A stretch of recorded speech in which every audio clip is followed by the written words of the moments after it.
एक बयाबान होगा जहां तुम्हारा भाई हुसैन भी तुमसे छिन जाएगा, फिर तुम्हारे सर से चादर उतरेगी। है मेरी लाल, वो चादर तुम्हारा सर से उतरना अल्लाह के दीन का तहफ़्फ़ुज़ का ज़रिया बनेगी।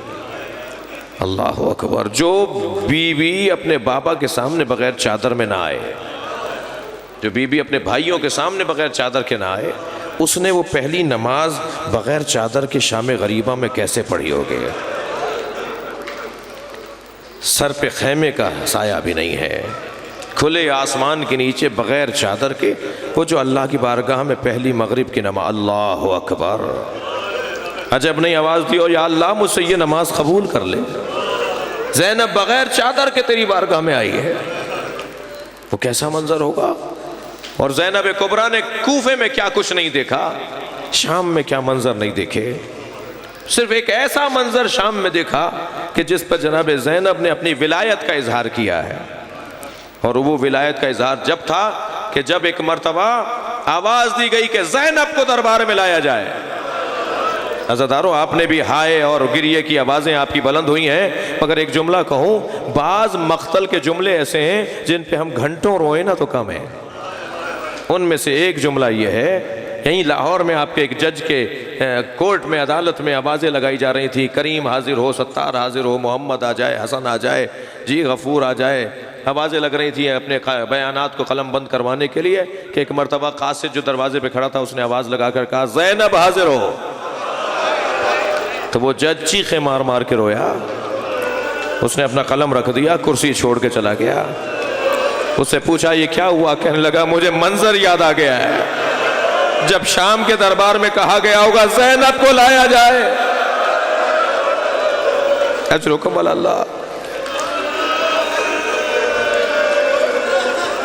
इमाम सज्जाद ने भी जो अपनी 7 मुसीबतें शाम की बयान की है ना, उनमें से एक ये मुसीबत बयान की है कि मेरी फूफी ज़ैनब को दरबार में लाया गया। बीबियों के हल्के में खड़ी है ज़ैनब कुबरा, आवाज दी, शिमर आकर रिपोर्ट सुनाए, गुजारिश सुनाए, क्या हुआ है करबला में, क्या करके आए हो।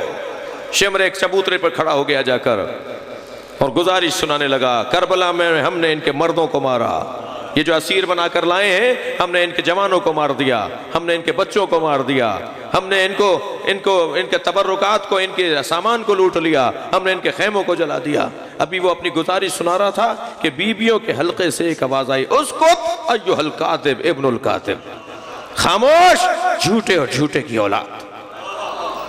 जैसे बीबी ने कहा ना खामोश, तो रावी कहता है कि ऊंटों के गले में जो घंटी थी ना वो भी रुक गई। जिस जानवर ने पैर उठाया हुआ था पैर रुक गया, एक सन्नाटा तारी हो गया। एक मर्तबा जनाबे ज़ैनब ने देखा कायनात रुक गई है, तब हजरत ने बोलना शुरू किया तो फिर कायनात ने सांस लेना शुरू किया। ये थी वो विलायत ज़ैनब की। फरमाया खामोश झूठे और झूठे की औलाद, इन आखिल हुसैन कद, मेरा भाई हुसैन ला युतरक फिल कूफा इल्ला वफीहा बाकिन व बाकिया, मेरे भाई हुसैन ने कूफे बसरे में कोई घर नहीं छोड़ा जहां जनाजा ना भेजा हो। मेरा प्यासा भाई, मेरा 3 दिन से भूखा भाई, उसने कूफा और शाम में और उसने कूफा और बसरा में मुर्दे भेजे हैं। तू कह रहा है कि मेरे भाई को मार दिया, मेरा अली अकबर, मेरा अब्बास। एक मरतबा जनाब ज़ैनब ने अपना हाल बयान करना शुरू किया, आवाज़ें उठी, शेमर ये क्या कह रही हैं। आवाज़ दी, हाँ ये सच कह रही है, ये दिलों पे दिल बांध कर आए थे, ये हौसलों पर हौसले लेकर आए थे। ये जब इनका कोई जवान मारा जाता था दूसरा जवान उससे ज़्यादा ताकतवर आता था। हुसैन इब्ने अली को हमने कई मरतबा मारा, हर जनाजे पे हुसैन को मारा, मगर हुसैन हर मरतबा जवानी के साथ बाहर आते थे। हुसैन का रोब ऐसा था जहां हुसैन रुख करते थे फौजें भागती थी। एक जलाल था हुसैन इब्ने अली का। ये बीबी सच कहती है। तो एक मरतबा शिमर की आवाज़ आई कि ये सच कहती है, तो यजीद की आवाज़ आई कि ज़ैनब को आगे लाया जाए। बीबी हल्के में थी, कि ज़ैनब को आगे लाया जाए। उधर जनाब फिज़ा ने आवाज़ देकर कहा, किसी की मजाल नहीं है जो ज़ैनब को आगे ले जाए। मैंने इसकी माँ से वादा किया था जब तक जिंदा रहूंगी ज़ैनब की हिफाजत करूंगी। एक मरतबा जनाब फिज़ा को हटाने के लिए उन पर हाथ उठाया गया। जब कई मरतबा ताजियाने जनाब फिज़ा को लगे और बीबी हटी नहीं, तो बीबी ने हबशियों को मुखातिब करके कहा, तुम्हारी गैरत को कहाँ क्या क्या हो गया है, तुम्हारे कबीले की औरत को मारा जा रहा है। और तुम खड़े हुए देख रहे हो।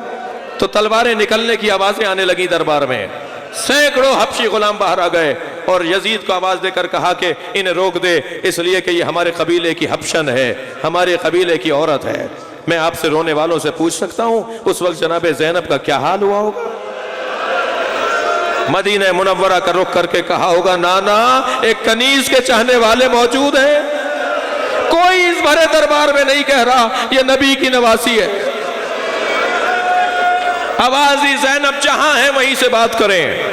मेरी बीबी बीबियों के हल्के में है। अब जनाब ज़ैनब ने खुतबा दिया है और खुतबे के दरमियान एक मर्तबा बीबी की आवाज को रोककर यजीद ने जुमला कहा, ज़ैनब बताओ सबसे बड़ी मुसीबत क्या थी? बताओ सबसे बड़ी, मैं जुमला कहकर मजलिस खत्म कर रहा हूं, ज़ैनब बताओ सबसे बड़ी मुसीबत क्या थी? अजब नहीं ये सोच रहा हो कि बीबी कहेंगी अली अकबर की शहादत, अब्बास के बाजू कटना, ओनो मोहम्मद को घोड़ों से गिरना, कासिम का पामाल होना, मेरे मौला मेरे भाई हुसैन का शहीद होना। ये शायद ये जुमले कहेंगी कि ज़ैनब बताओ सबसे बड़ी मुसीबत क्या थी? मेरी बीवी का जवाब आया, ज़ैनब पर सबसे बड़ी मुसीबत यह है तुझ जैसे से बात कर रही है। कहां अली की बेटी, कहां नबी की नवासी, कहां इब्ने मरजाना की औलाद से गुफ्तगू? ये ज़ैनब पर बड़ी मुसीबत।